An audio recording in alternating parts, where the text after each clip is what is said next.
Magandang hapon mga kasaka. Update na naman tayo mga kasaka sa ating tanim ng sibuyas.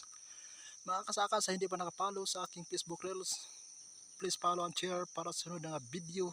Makita nyo ang aming ginagawa dito sa bukid. Para updated din kayo sa mga content namin dito sa bukid. Ito mga kasaka, ating tanim ng sibuyas.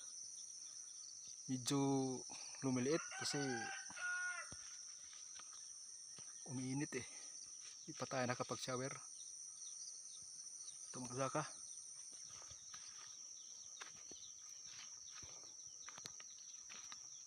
Yan mga kasaka.